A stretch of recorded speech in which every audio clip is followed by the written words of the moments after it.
Good morning, everyone. Welcome to Manifest Online. My name is Brad, and I'm so glad that you could tune in this morning. Wow, have I ever had a week. I won't get into detail here, but let's just say I'm glad the weekend is here for some time to regroup and relax. So I thought it would be fun this morning to play a game with you all. It's no secret that I love games, and believe it or not, more than just board games. So this morning, we're going to play a little Name That Tune. Don't worry though, I'm not going to sing. What I've done is find the lyrics to some songs that I thought were reasonably ubiquitous. Okay, I don't even really know what ubiquitous means, but I just heard Tom say it all over the place. I've taken these lyrics and I've put them through Google Translate, and I want you to try and answer and guess in the comments section. Here's an example. We all know this song, Twinkle, Twinkle, Little Star, How I Wonder What You Are, up above the world so high, like a diamond in the sky. Here it is after Google Translate. A small star twinkle, how are you, and I guess. Above the world, like a crystal in the sky, a small star twinkle, how are you, and I guess. Now you get the idea, let's play. Number 1. That is the very life of yours? She is just fiction stuck in the region there is no exit from?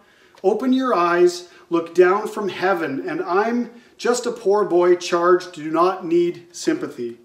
Oh, that go easy on the mercy more easily, paw little high low. That is so, it is not truly the case, the wind listeth me. Okay, let's see those guesses. This song was made famous again by Wayne's World. It's Bohemian Rhapsody by Queen. Next, number 2. I think this was or is one of Tommy's favorites. So I thought of my horse, rode to the old city. How can I overcome it and drive it? And take a horse on the road to Old Town. How can I overcome it and drive it? I'll give you all a minute to get your guesses in the section below. Type them in there right now. But that was Old Town Road by Lil Nas X. I think we're getting the hang of it now, so here's number 3. Just a girl in town, only in the world, and the night pilgrimage took place everywhere in the body. As a kid in town, born and raised in South Detroit, and everywhere on a train trip in the middle of the night and take his car. There was definitely one line in there that I think should have given this one away. You're correct if you guessed Don't Stop Believing by Journey. Number 4. Hey, where are you not going for us? Caused rain one day and then came to the country and hollow, play a new game, then laughing, running, hey, hey, skip and jump in the fog of the morning. We will prepare our hearts and we will have blows, my brown girl. Come on, give me those guesses. The correct answer to that one is Brown Eyed Girl by Van Morrison.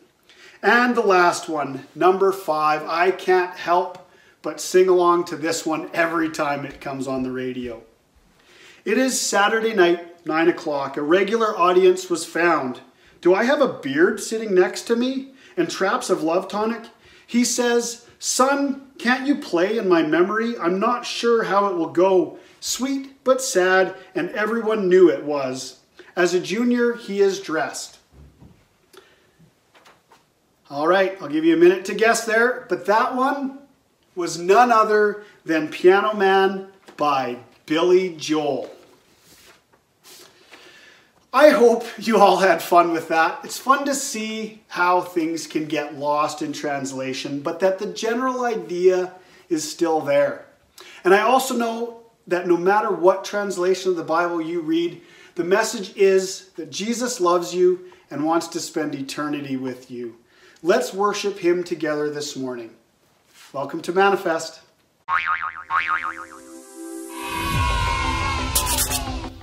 Hi boys and girls.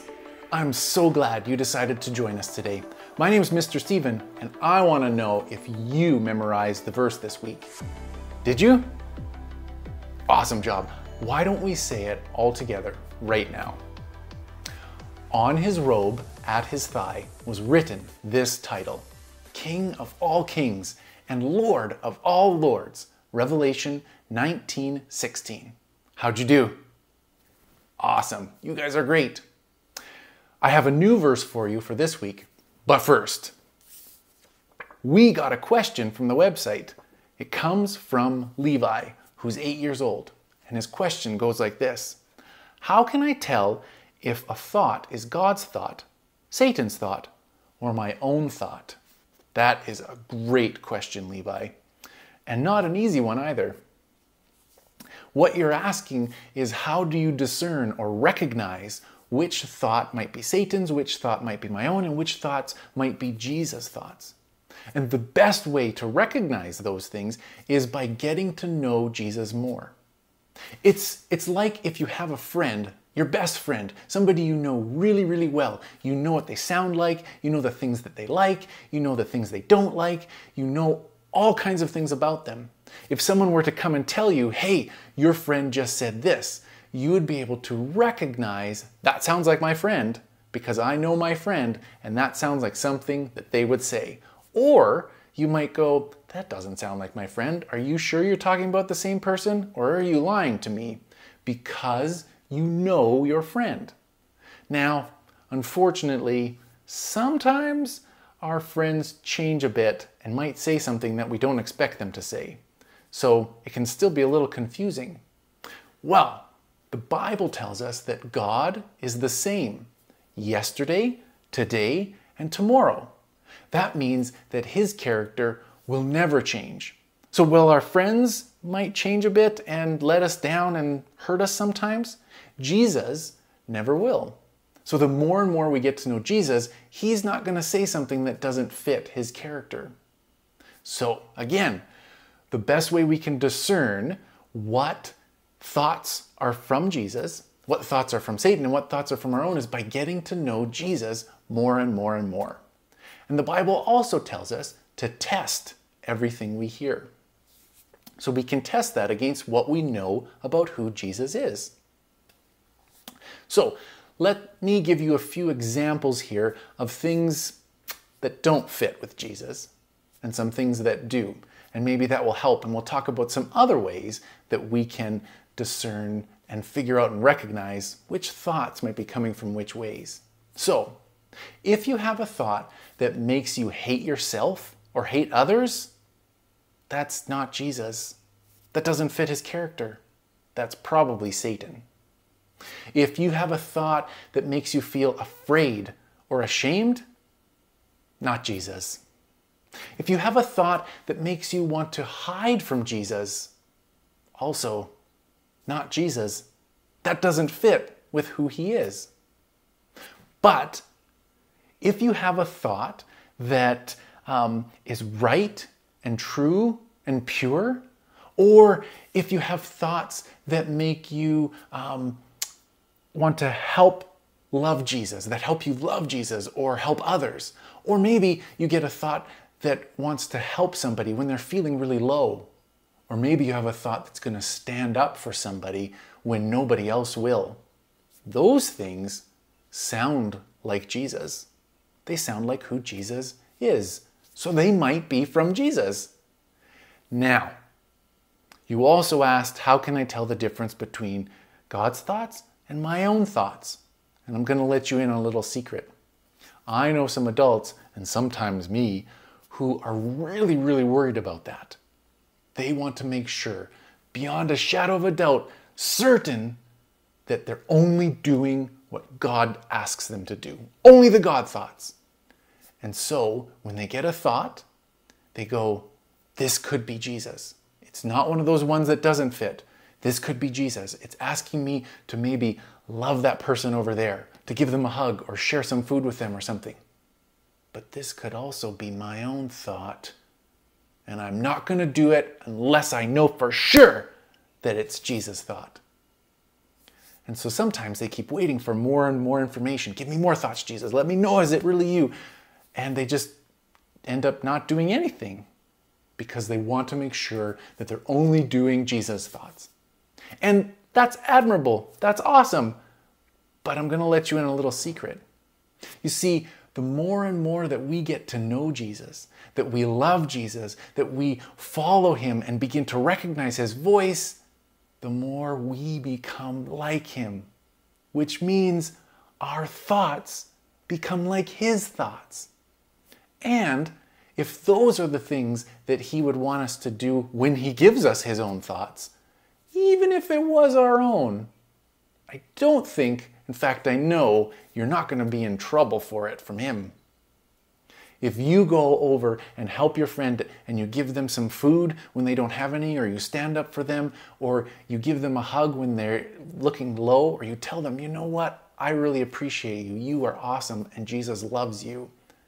Even if that was your own thought and Jesus didn't give that thought to you, and you go and do that, I think that Jesus is going to look at you and he's going to be so proud of you and say, that sounds a lot like me. Good job. Now, we've talked about the best way for you to discern which thought comes from where is by learning how to recognize. And we recognize which thoughts come from Jesus by getting to know him better and know his character, so that we know this sounds like him, this doesn't sound like him. But if you're still not sure and you want to know, well, how do I get to know him more? How do I get to know what sounds like him and what doesn't sound like him? One of the places we can look is in our Bibles. There's lots of stories and words about who God is and who Jesus is. And the more we study this and learn this, then we can understand, oh, that sounds like Jesus. Or if we get a thought and we're not sure, does this sound like Jesus or not? We can test it by looking in the Bible and going, does this fit? Does it seem like this would be what God would put, what kind of thought God would put in our mind or not?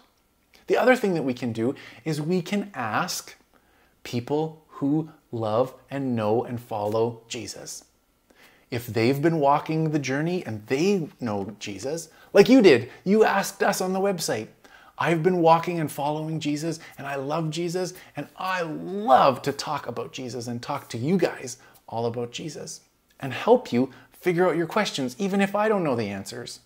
But we can ask people who know more, who are older and have followed Jesus longer, because they're listening and learning how to recognize thoughts. And they might be able to say, hey, that does sound like Jesus. Or, I don't know about that. That doesn't quite sound like Jesus to me. And they can help you, and we can help each other by talking about those things. So, I hope that helps. Thank you so much for your question, Levi. That's something that I'm learning how to do, is how do we recognize our thoughts? And I'm sure that lots of people had those questions. Parents, if your kid is asking you, how can they tell which thoughts? Talk with them about it. Which thoughts come from where? Ask them to tell you what thought they have and help them discern it. Discern it together. And parents, assume that Jesus is talking to your kids and help them figure out who Jesus is and what he sounds like, so they can begin to recognize it. Because in a lot of ways, it's easier for them to hear the voice of God than us sometimes. So I want to encourage you with that. If anyone out there has a question, just like Levi did, you can log on to our website, leave it there, and we will try our best to talk about it, to answer it, and just explore it together, because it's so much fun to talk to you guys and hear what you're thinking about and explore those things together. So thanks again, Levi. Now, my challenge verse for you this week. The challenge verse this week is found in John chapter 8, verse 12. And it goes like this. I am the light of the world. This is Jesus speaking. I am the light of the world. If you follow me, you won't have to walk in darkness. Oh, that is a great verse. I am the light of the world. If you follow me, you won't have to walk in darkness. John 8, verse 12. All right, let's see if you can memorize that one this week. Have an awesome day. Have an awesome week. I love you guys so much, and we will see you later. Bye.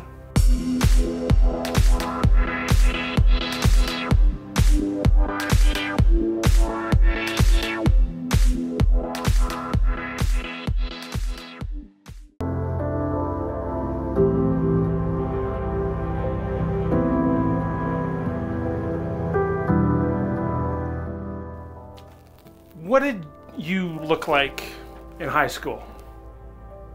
I guarantee you would not have recognized me if you saw me in high school. For one thing, I rocked a monstrous fro mullet with the party in the back and a mushroom up front, acid wash jeans that were practically painted on, and a painfully awesome zebra muscle shirt, zebra print muscle shirt, sometimes with a striper glove with the fingers cut off. I kid you not, that was me. Not to mention the fact that back then I was a complete idiot. I mean, like more than you're used to. Which is why I'm not entirely sure why our assistant principal, our vice principal, did what he did. I'll get to that in a minute. Because our friendship group, the guys that I was part of, and I told you a little bit about this, I think last week, were known as the party crowd. Not just that, we were the thieves and vandals. Like we were not, I was the nicest kid in a group of just wow. So this is why I'm a little confused, because one day after school, we were hanging around, driving around, looking for something to do, which is probably not a good idea for people of our caliber. So we were driving downtown and by Portage and Main, if you're from Winnipeg, and saw our vice principal at a bus stop. Lo and behold, this is fun. Looking again for something to do, my buddy who's driving pulls over and we inch to a stop as he's looking to see who is this. My buddy in the passenger side rolls down his window and shouts out, "Hey little boy, you want some candy?" Now, little children or big children never get into cars with strangers, never take candy from strangers, and candy from cars and buses and white vans and all bad, okay? But this is what we did. We were like, "Hey, little boy, want some candy?" At which point the vice principal rolls his eyes at us and he looks around. Now, in my memory, I seem to recollect that there was some reason why he would not be wanting to wait at the bus stop. I can't remember if it was windy or raining or cold or something, but he's kind of like rolled his eyes at us, walked towards the car, opened the door, got in and said, "Shut up and drive." And so we ended up driving him to wherever he was headed. And I often kind of wondered, you know, did he have any regrets for getting in the car with a bunch of hooligans back in the day? You know, just is probably not got great for his reputation. The people who are stealing things, breaking things, and drinking things, that combination, this is not maybe who you want to be seen with. I don't know if he had any, you know, regrets looking back at that, but what I do know is that every regret we have can be traced to giving in to a temptation. This is week 2 of our Tempted series, where we're diving in not to temptation, but to the mechanics of temptation so we can learn to overcome it. The idea that there are 3 kinds of temptation, and understanding the difference can make all the difference in how we resist, overcome them, and learn to live with fewer regrets. So this week, we're going to dive right in to the second kind of temptation. Last week we talked about the kind of temptation that seizes us, the kind that we're not tempted because we're particularly bad, we're just human. We haven't done anything stupid to put ourselves in that position. It's just part of being human. So the longer you're successful, the more you'll be tempted to be prideful, the more people attack you, the more tempted you're going to be tempted to retaliate, the more you accumulate, you're going to be tempted to be greedy, and so on and so forth. And so we found that the best way to overcome this kind of temptation in the moment is to look for the back door. Why? Because God promises there will be a way of escape. And what is that way of escape? How many of you remember from last week? What's the way of escape in the moment for a common temptation? It's to do the opposite of what you're being tempted to do. So if you're tempted to be prideful, humble yourself. Tempted with greed, give stuff away. This is the back door. Of course, the long-term way to escape common temptations and overcome them is to have a change of heart so that we don't just have to resist what's bad, we don't even want it anymore. And yes, that's possible. Now, this is a very different kind of temptation than the kind we fall into. Notice the language there. One seizes us, and it overtakes us. This one we fall into. And so it kind of leads us to believe there's some sort of trap being set. Now, the best way to explain what this is all about and to point our way forward is to take you to Jesus again.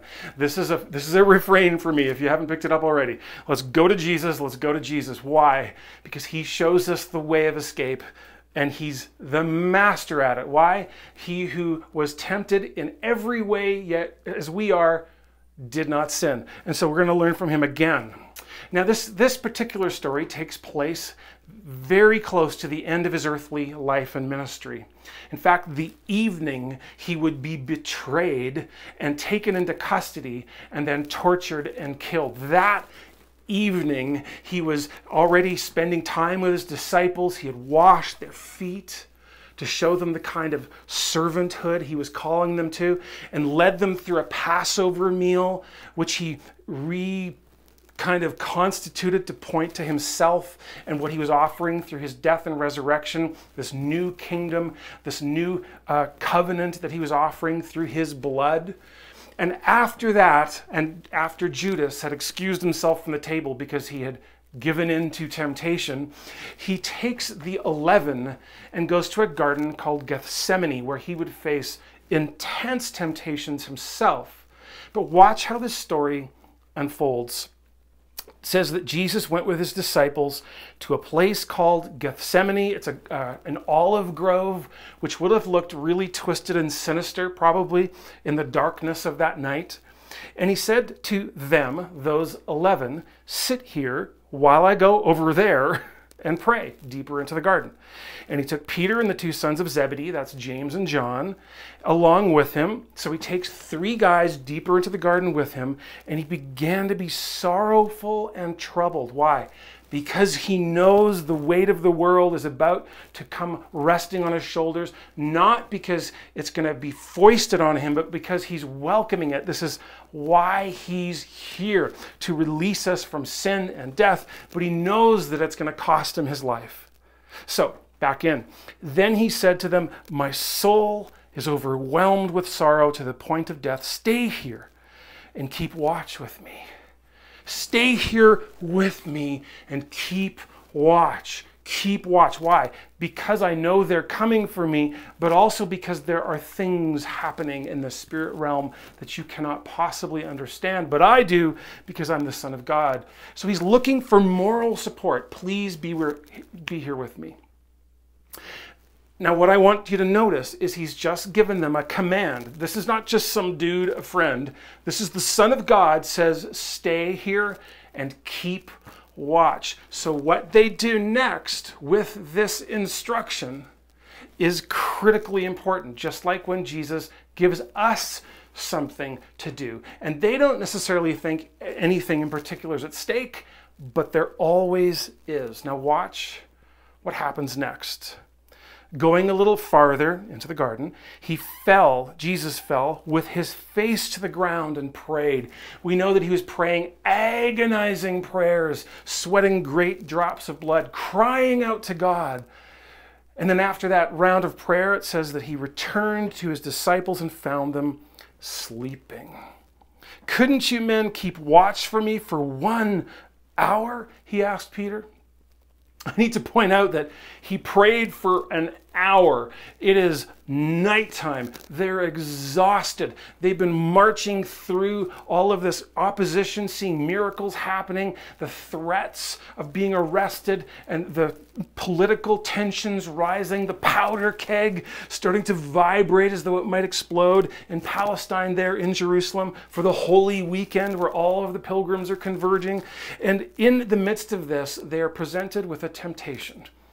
Jesus gives them a challenge, a test. Stay here and watch with me. In the midst of that, they have a common temptation, and that is to just catch a few winks here and there. No one will ever know. And it's not something particularly evil. It's a human temptation. What's this common temptation? It's common to everybody. They're tired. And so they give in to temptation and they fall asleep. Now, again, the implications, the consequences of giving in to this particular temptation are small. Jesus comes back, he finds them sleeping, he's disappointed, probably hurts a little because he wanted them there for moral support. He's crying out, and they're just, they're just like, could you just, come on, just for 1 hour, guys, come on. But the implications, the consequences aren't that large. But look what he says next. He says, watch and pray, so that you will not fall into temptation. There's that word, that phrase, fall into temptation. The spirit is willing, but the flesh is weak. He's essentially saying, look, you guys gave into the common temptation of falling asleep. I get it, you're tired. I wish you had been there for me. Not a biggie.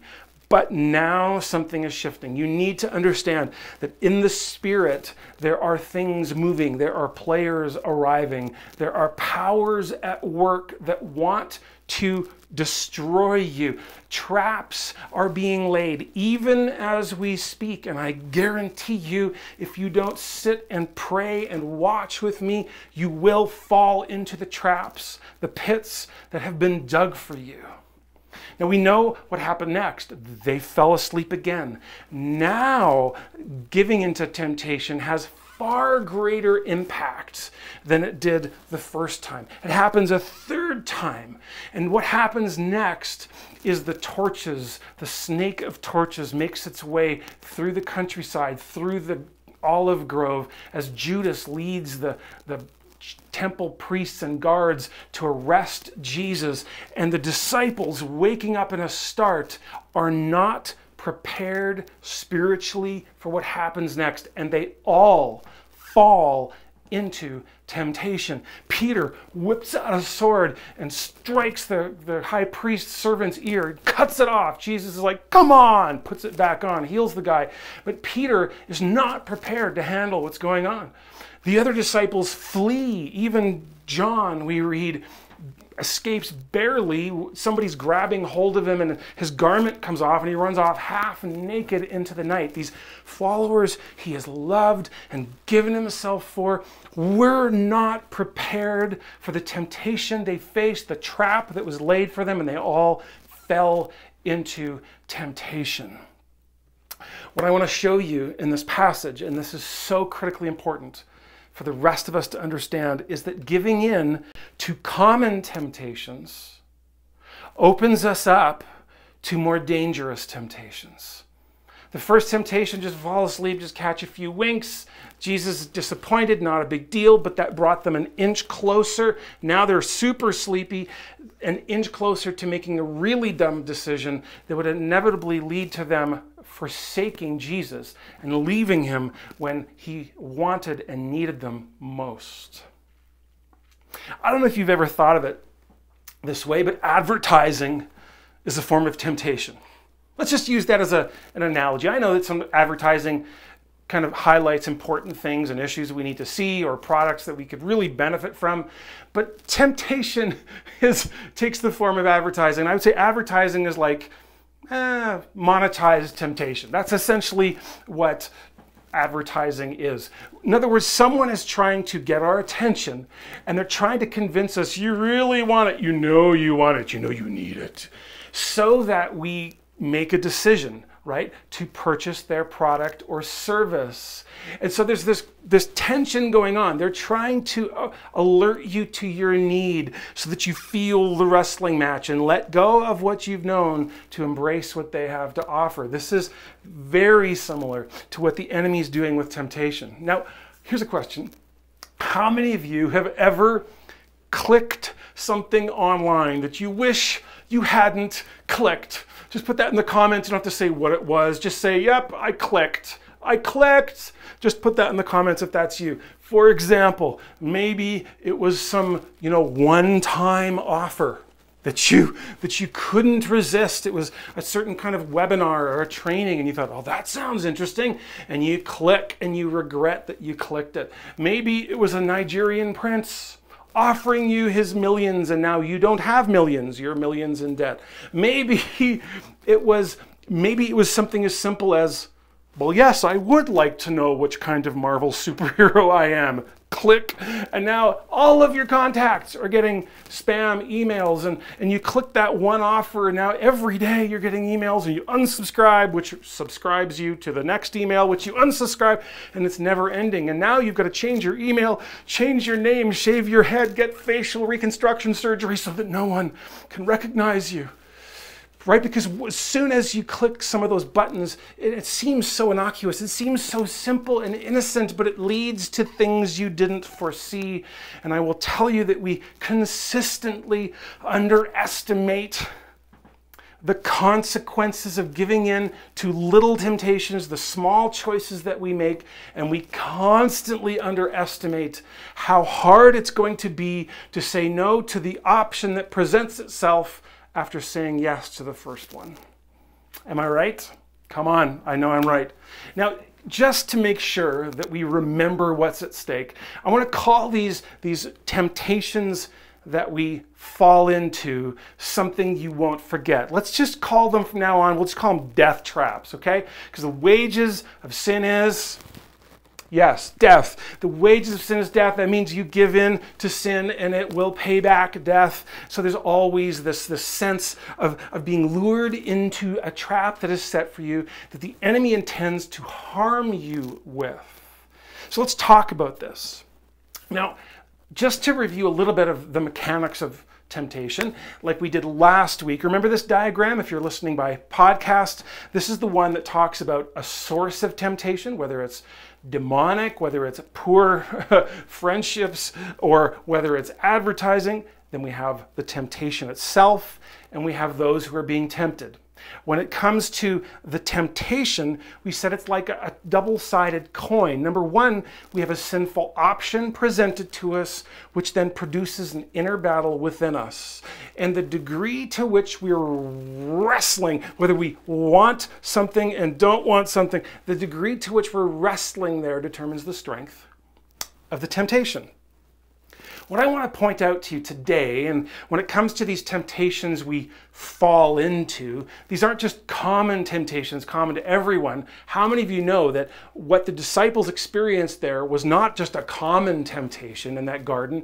That was specially designed for them, in particular, after they had already given into the first layer of temptation. So here's what the enemy does. He knows good and well that if he presents us with a death pit, nobody in their right mind is going to go, really? Let me get a closer look.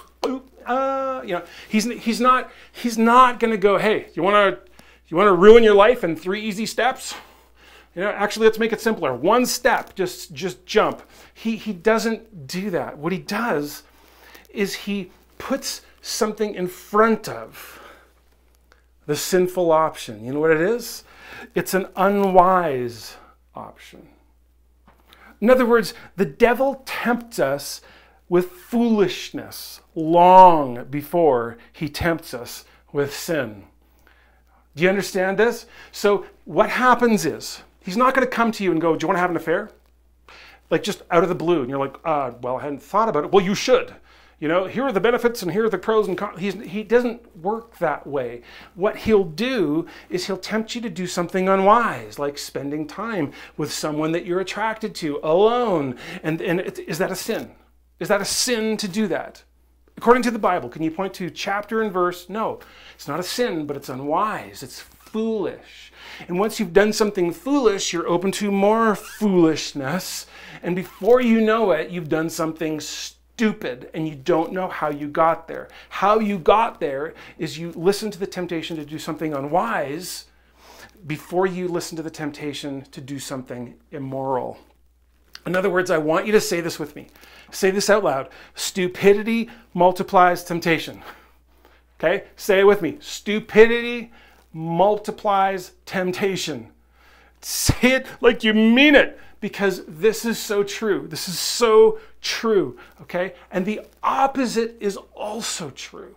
And this is where I want to go this morning. Wise choices create fewer temptations. Say that one out loud with me. Wise choices create fewer temptations. We already established last week that you can't get rid of all of the tempters in your life. You can't get rid of all those common temptations that seize us because we are just human beings and we're flawed and we're susceptible. You can't get rid of those, but you can eliminate every single temptation you would have faced had you made a foolish choice. Do you know how I know this? Let's talk about King Jesus again. Do you remember? Jesus never once sinned, which means he never gave in to temptation, which means he never had temptations that arose because he gave in to the first temptation. He never faced a temptation that arose as the result of his own stupidity, or because he had disobeyed God. Now he finds himself in a super awkward situation with a moral dilemma that he wouldn't have faced if he had just said yes to God. He never faced that. And he points us the way. He's the pioneer, the author of our faith. As we put our faith in Jesus and let him live his sinless life through us, he can show us how to overcome temptations, and in particular, to choose the way of wisdom. And so let's talk really quickly as I kind of wrap up here about eliminating your death traps. How many of you would like to eliminate the death traps? I want to warn you. I want to warn you to watch and pray. Why? Because your enemy, the devil, is like a roaring lion seeking whom he may devour. We are not unaware of his schemes, but he's looking to steal and kill and destroy you by tempting you into foolishness, and then after you've already crossed that line a few times, into immoral territory, into ways that will harm you. So how do we eliminate our death traps? How do we do that? Well, Jesus showed us the first one in the passage we studied. In the garden, in the darkness of the garden, in the inkiness of night, Jesus told them, watch and pray. Watch and pray. Why? So that you may not fall into temptation. He's saying this temptation, the only way you're going to be able to overcome it is to recognize it when it comes, so that when you see it, you go, aha! And then you know how to resist it because you've been listening to God and you have his wisdom. In other words, this is what we're looking for. When we're watching and praying, we're looking for what the enemy might be doing so that we can avoid foolishness and choose wisdom. The book of Proverbs is essentially that statement unpacked over 31 chapters. Those of you who know the book of Proverbs, you know what I mean. It's contrasting the foolish person who consistently makes his life or her life more difficult than it has to be, compounding their temptations and their immorality because of poor choices, or the wise who listen to counsel, listen to God, fear God, make wise choices, and as a result have fewer temptations to face. All right, so look at this part in this section of scripture from Proverbs 8. This is like a sampling from the book of Proverbs to illustrate what I'm talking about. It says that, blessed are those who listen to me. Who's that? Well, it's God, but it's wisdom personified. So it's God's wisdom personified as a person. Like if you could just talk to wisdom as a person. It's like a woman who is a fountain of knowledge and wisdom. So she says, blessed are those who listen to me, watching daily at my doors. There's that verse or that word, watching. Remember what Jesus told his disciples to do? Watch. Why? Because I have something for you. Waiting at my doorway, she says. Waiting for wisdom to come. Why? For those who find me find life and receive favor from the Lord. But those who fail to find me harm themselves. All who hate me love death. How's that for clear and black and white? Oh my goodness. If you love wisdom, you will find life and honor and favor. If you don't and you choose the way of foolishness, you are choosing to harm yourself. You're going to fall into the pits the enemy's dug for you, the traps that have been set for you. Unless you watch and pray and look for God's wisdom, you're going to do it. Now, part of the wisdom is, again, flipping these upside down, right? doing the opposite of what you're being tempted to do. But in certain situations, you need specific wisdom to navigate the complexities of the temptations that you're facing. And here's where the wisdom starts. Here's where the wisdom starts. Number 2, stop lying to yourself and to others. Now, I wanted to phrase this in a positive way, right? Choose truth. Tell yourself the truth. But the fact is that before we start telling ourselves the truth, we have to stop lying to ourselves and stop lying to others about how we're doing and how we're handling life. How many of you know that the first temptation you face is to start lying about how you're really doing and justifying why you said yes and why you had to say yes and why there was technically nothing sinful about the choice you made? No, but it was foolish. And it may not be sinful to be tempted, but it is sinful to put yourself into situations where you know you're going to be tempted on purpose. Multiplying the options for depravity in your life is not a wise thing to do. When I was a kid, there was a Sunday morning comic strip. Remember when the weekend paper would come and there was I remember the comics and their color. It was so awesome. Pages of these things. I remember a comic by a comic strip named Kathy. And I didn't read it very often. Actually probably read it every time because I just loved every comic. I didn't love that comic. But there was one that stood out to me and I couldn't find it online. I could probably break copyright if I showed you the picture, so it's probably good I didn't. A temptation that I chose wisdom on, but I will read you the text from that comic, which I was able to find. So she's in her home and she's thinking. She's kind of a neurotic soul, very, very funny. And in frame 1, she says, I'll take a drive, but I won't go near the grocery store. Frame 2, I will drive by the grocery store, but will not go in. Frame 3, I'll go into the grocery store, but will not go down the aisle where the candy's on sale. Frame 4. I will look at the candy, but not pick it up. Frame 5. I'll pick it up, but not buy it. Frame 6. I'll buy it, but not open it. Frame 7. Open it, not smell it. Frame 9. Taste it, but not eat it. Frame 10. Eat. She's just. Now, I used to, I've preached on this before. I've used this example before. And I used to say, where did she lose the battle? Right? Where did she lose the battle? In your own mind, where did she lose the battle? At what point in this progression was the battle already lost? Many of you point out, at frame 1, the moment she decided to take a drive, because the moment she starts taking a drive, she's then put herself at risk to going to the store. And that things lead to things, and that's where she lost the battle. I agree, except I would say that it's internal. I actually think she lost the battle the moment she started lying to herself about what she really wanted and what she was really after, what she was really doing. I think all along she wanted the candy and she's trying to create little steps, none of which are immoral, they're just unwise. And then it led to the moment where she did what she didn't want to do. How could she have avoided that? Don't lie to yourself and don't lie to other people when they ask you how you're doing and what you're struggling with. Tell them the truth. All right?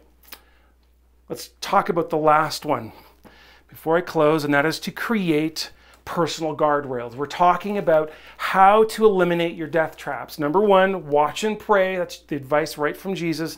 Number 2, stop lying to yourself and to other people. And number 3, create personal guardrails. Have you ever wondered why there are guardrails like curbs on regular roads and guardrails along mountain passes? No, you haven't. Because you know that the purpose of a guardrail is to keep you driving in a particular way, in a particular direction, without interfering in any other obstacles and any other vehicles. The purpose of a guardrail is to keep you safe by keeping you on the path you're supposed to be on. Well, has it ever occurred to you that you can create personal guardrails for your heart and for your habits and for the temptations that you face. In this light, a personal guardrail is a rule that we set for ourselves that protects us from the slippery slope of our own stupidity, like Kathy's tumble into, gluttony and eating the candy and doing what she said she was not going to do.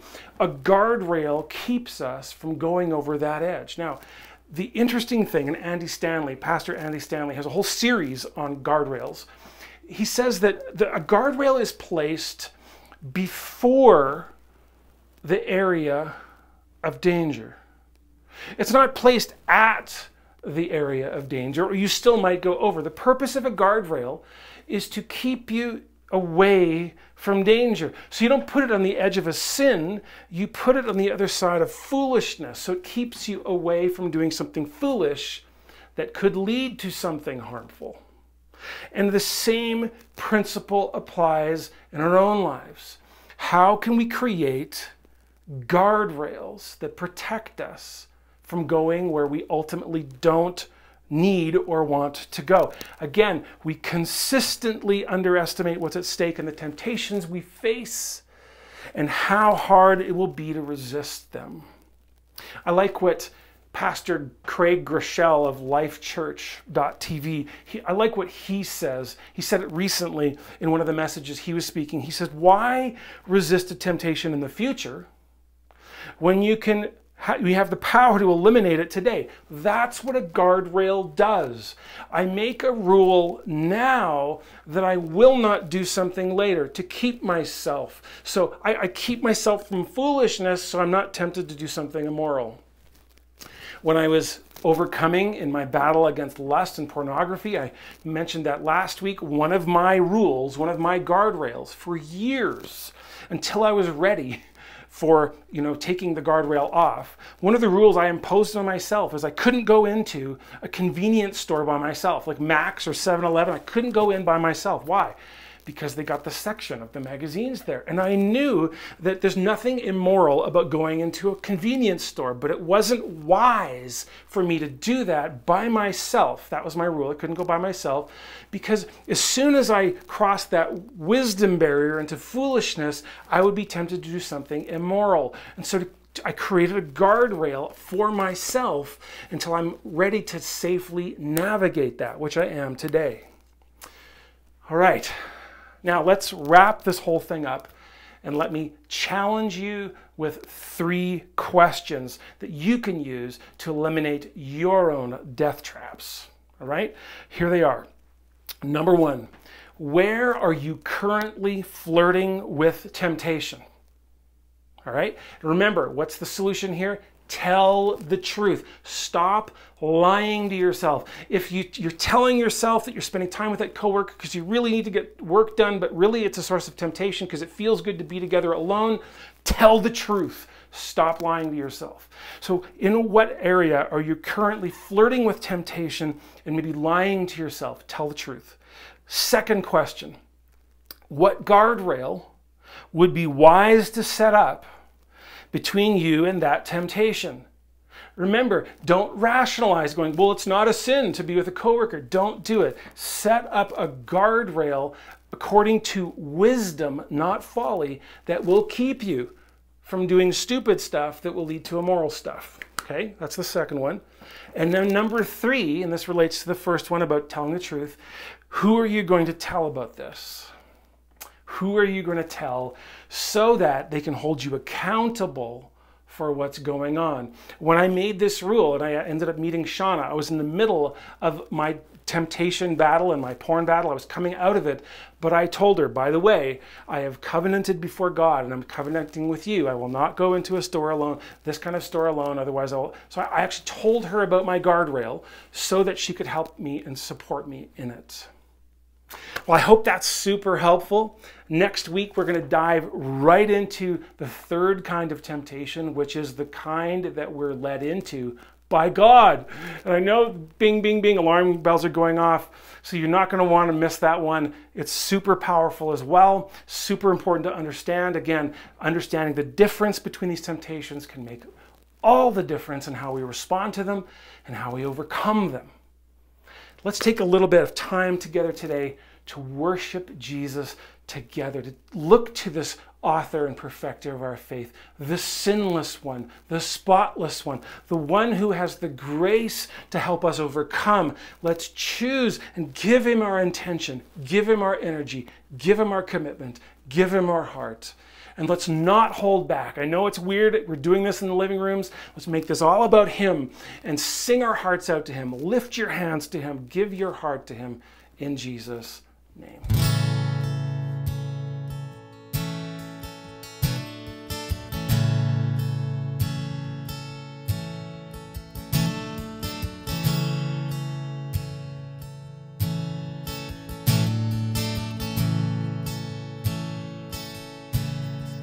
I searched the world,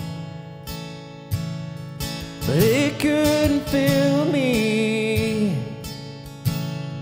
Man's empty praise and treasures that fade are never enough. Then you came along and put me back together. And every desire is now satisfied here in your love. Oh, there's nothing better than you. There's nothing better than you. There's nothing that's better than you.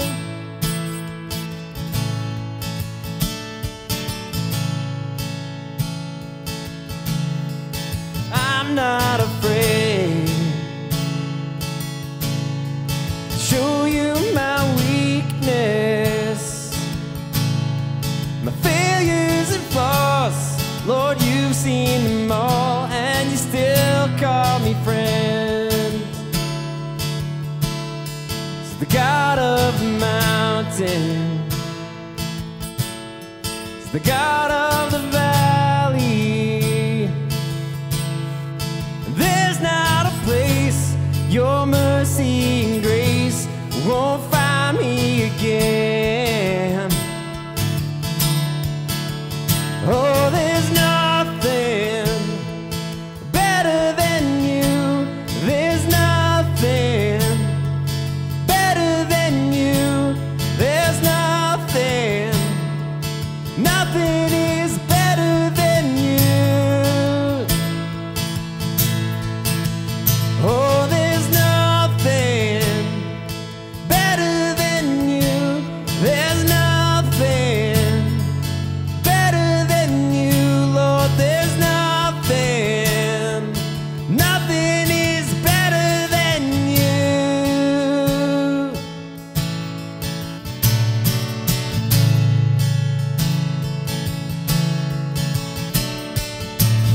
You turn mourning to dancing. You give beauty for ashes. You turn shame into glory. You're the only one who can. You turn mourning to dancing. You give beauty for ashes. You turn shame into glory. You're the only one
Salvation sounds a new beginning.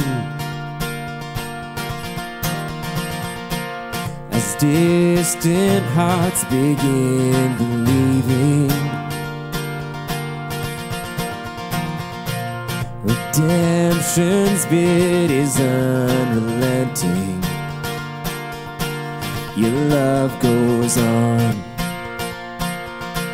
Your love goes on. You carry us when the world gives way. You cover us with your endless grace. Your love is relentless. Your love is relentless. Your love is relentless.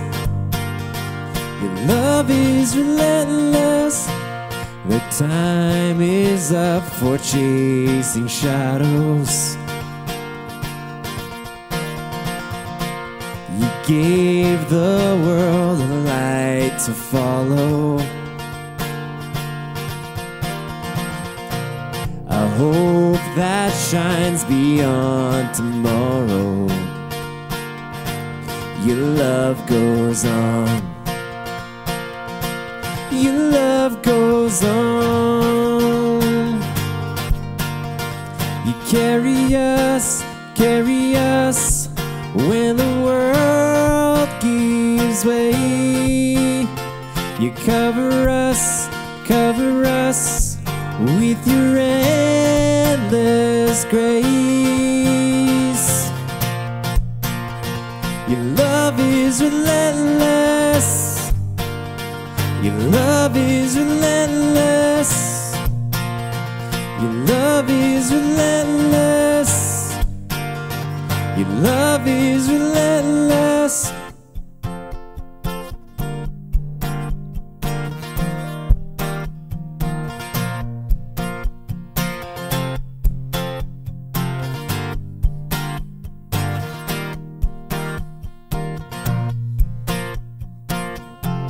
Tearing through the veil of darkness, breaking every chain, you set us free. Fighting for the furthest heart, you gave your life for all to see. Tearing through the veil of darkness, breaking every chain, you set us free. Fighting for the furthest heart, you gave your life.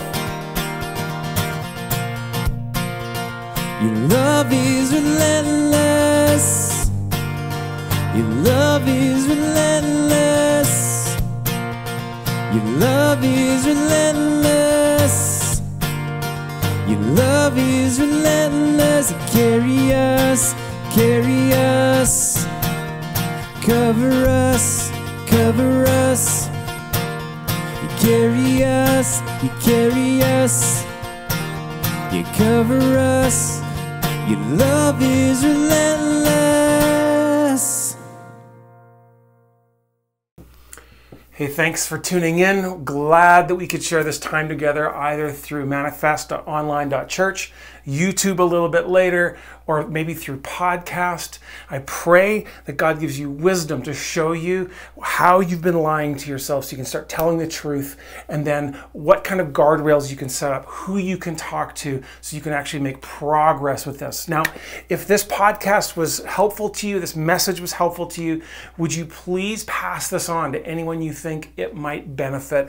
Because our mission is to help everyone everywhere discover true life in Christ. There's got to be someone in your world that could benefit from this content. So pass that on. Have an amazing day.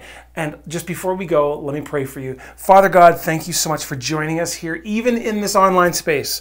It's so weird because you transcend time and space, and now our messages do too. So God, would you infuse us with your Spirit, with your grace, so that we can take this message and walk it out. In Jesus' name, amen. Have an amazing day.